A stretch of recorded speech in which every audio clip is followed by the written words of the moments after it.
A theater actor once told Clint Eastwood, "True acting doesn't bow to industry schedules." Clint's response in front of the entire crew became a lesson Hollywood never forgot. November 1992, the Badlands of Alberta, Canada. A place so remote that the wind seemed to speak in ancient whispers.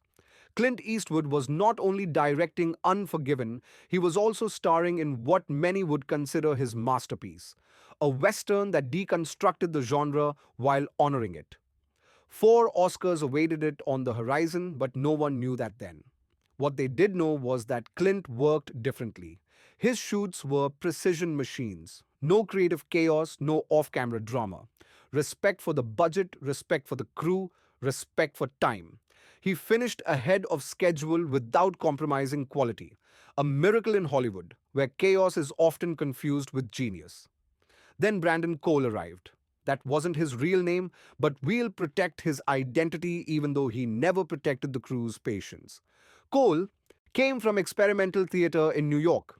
He had impressive credentials, an off Broadway production that had received rave reviews, training in the Strasberg method, and that aura of serious artist that intimidates insecure producers. His agent had moved heaven and earth to get him a small but significant role. Several key scenes, enough screen time to catapult a film career. The casting director warned Clint, "He has genuine talent, but he comes with baggage. He's meticulous to a fault." They say that to prepare for a role as a homeless man, he lived on the streets for 6 months. He refuses to break character between takes. How problematic? Clint asked. Let's just say method is an understatement. Obsessive would be more accurate. Clint thought about it. He valued dedication, but he distinguished between commitment and narcissism disguised as art. Hire him, he finally decided, but make it clear to him how things work here. Cole signed on. He arrived in Alberta. He attended the production meeting where Clint explained his work philosophy. Wake up calls at 6 a.m. when the schedule required it, absolute professionalism, efficiency without sacrificing emotion. The crew worked hard, and the actors had to match that commitment. Cole nodded, but his gaze wandered. He seemed to be weighing whether those industry rules applied to someone of his artistic caliber. Cole's first day of shooting, Monday, 6 in the morning. The location was a ranch 90 minutes from base camp. They needed the golden light of dawn. That window lasted maybe 2 hours before the sun rose too high and ruined the atmosphere the scene required. At 6 in the morning, 75 people were ready. Cameramen adjusting frames, lighting technicians calibrating filters, makeup artists putting on the finishing touches, the sound crew checking levels. Clint in his chair, mentally running through the scene before yelling action. Cole's trailer remained closed. Dark windows, total silence. 6:30 in the morning. The first assistant director knocked softly. Nothing. 6:50 in the morning. More insistent knocking. Silence. The crew was beginning to get restless. Clint's sets didn't work like this. This was an anomaly, like a glitch in the matrix. 7:15 in the morning. Cole finally opened the door, casual clothes, messy hair, and something surprising. Irritation on his face. Not embarrassment, irritation because he had been interrupted. "I'm focusing," Cole declared with the solemnity of someone announcing a scientific discovery. "My technique requires total immersion before embodying the character. It's not like acting in sitcoms where you memorize lines and smile. This is deep emotional work."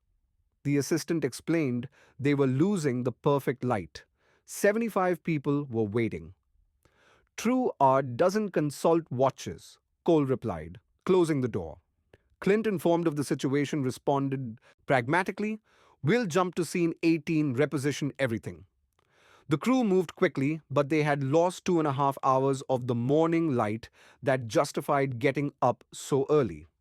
When Cole came out at 8:45 a.m. ready to create, they had completely adjusted the shooting plan. Clint said nothing. He filmed Cole's scenes efficiently, but he watched. Day 2, same call. 6 a.m. Same remote location, same crucial dawn light, same crew of 75 people who got up at 4 in the morning to be ready. 6 in the morning. Cole's trailer is dark. 6:45 in the morning, still dark. 7:20 in the morning. The assistant knocks with less patience. Cole appears in a bathrobe holding a cup of tea as if he were at a spa. I explained it to you yesterday, said Cole, now clearly annoyed that they didn't understand. I need to work internally. Meditation, connection with emotional memory. This isn't fast food television, it's auto cinema. There are 75 professionals waiting, repeated the assistant, controlling his frustration. Then they'll learn that genuine art requires patience, replied Cole. Great performances aren't manufactured on assembly lines. He left at 9 in the morning, again, more than 2.5 hours late. When they explained that they had missed another window of perfect lighting, Cole shrugged. If the light doesn't work, the light doesn't work. As if his tardiness were an independent variable. Clint watched from his chair. He didn't confront Cole. He simply adjusted the schedule again, filmed what he could, and studied the emerging pattern. That night, the producer approached him. We need to talk about Cole. 2 days, two logistical disasters. We're bleeding budget and time. I know, Clint said. Should we give him an ultimatum? Threaten to fire him? No threats, Clint replied. One more day. Let's see if this is who he really is. Day 3. Cole's most important scene. A dramatic confrontation that required perfect synchronization with other actors, complex camera movements, and that specific natural light that they would have for 90 minutes at most. They had mobilized extra equipment and coordinated multiple departments.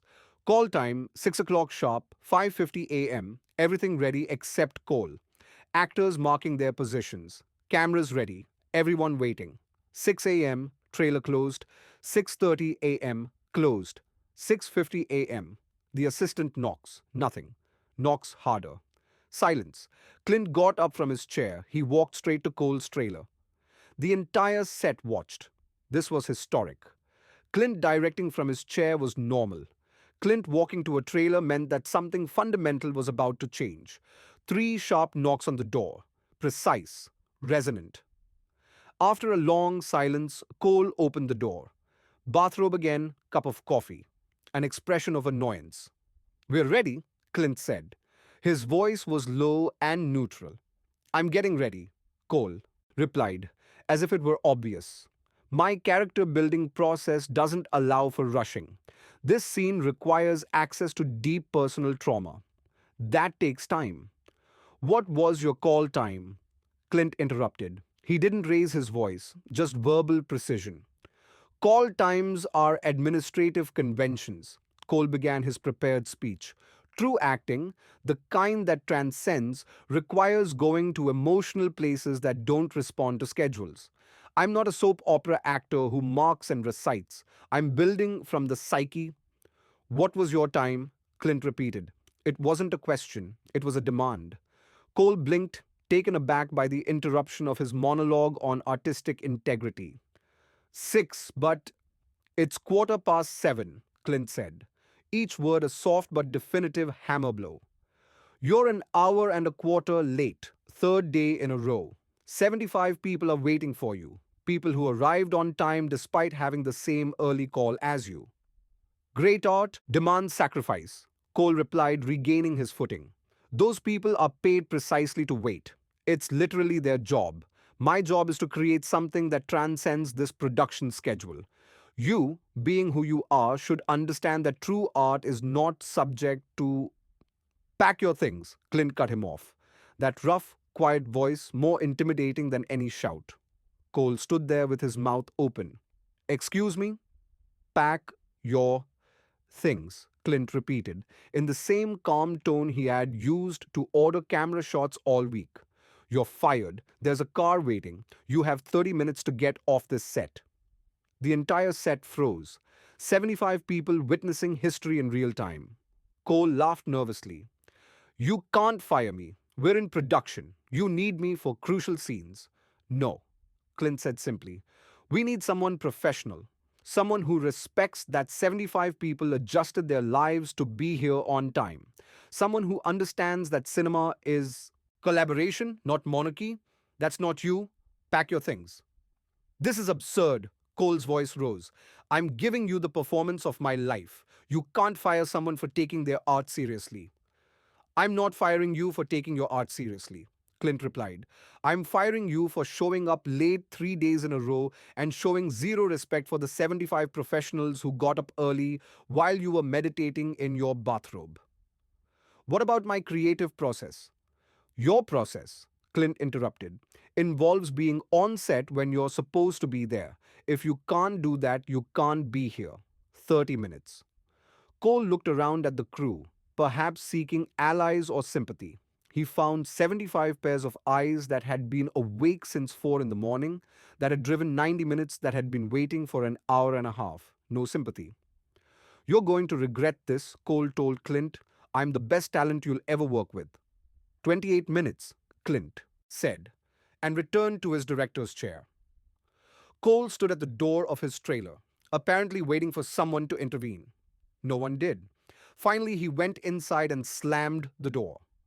Clint spoke to his first assistant. Call the actor who came in second in the auditions.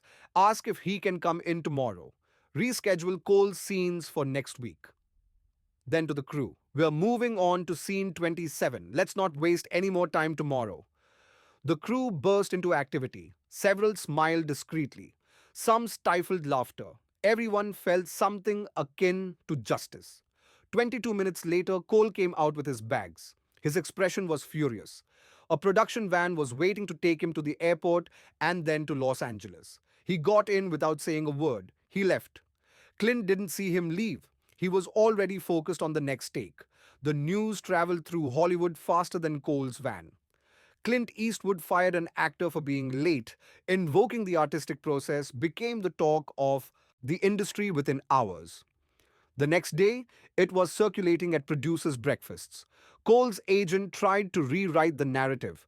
Creative differences, scheduling conflicts. But there were too many witnesses. The truth came out, fired for unprofessionalism disguised as artistic integrity. The impact on Cole's career was immediate and brutal. Directors who had considered him lost interest. Producers asked direct questions about his reliability. Studios added him to informal lists of problem actors. Within a year, Cole was back in regional theatre. The promising film career his agent had meticulously built evaporated because of 3 late arrivals and a 3 minute conversation with Clint Eastwood. His replacement arrived 20 minutes early every day. He knew his lines perfectly. He delivered a solid performance that contributed to the film's success. Unforgiven won 4 Oscars. Clint won Best Director and Best Picture. The film is now considered one of the best westerns ever made. Brandon Cole is remembered, when he is remembered at all, as the actor fired from Unforgiven for lecturing about the artistic process while arriving late. Years later, in an interview about directing, Clint was asked about the incident. His response was typically concise: sets require discipline. Not because of authoritarianism, but because hundreds of people coordinate complex work. When someone decides that their process is worth more than other people's time, they are not an artist. They are just selfish. But the crew members who were there tell the whole story. They talk about how 75 people were ready at 6 in the morning, how they lost perfect light 3 days in a row, how Cole minimized his time while meditating in his robe. And they talk about Clint's response: no shouting, no drama, just that quiet voice, that calmness he applied to every directing decision. Pack your things, car waiting 30 minutes. The incident became legendary not because it was explosive, but because it was the opposite. It was Clint simply setting a boundary. Professionalism matters. Your time is not worth more than that of 75 other people. Art does not excuse basic disrespect. Today, my artistic process takes time is a phrase you don't want to use on a Clint Eastwood set. And showing up late when everyone else is ready is a mistake you only make once. If this story about responsibility and respect resonated with you, subscribe and share it with someone who needs to be reminded that talent never excuses a lack of professionalism and that true artists respect those they collaborate with. Have you witnessed someone confusing self indulgence with artistic dedication? Share your experience in the comments.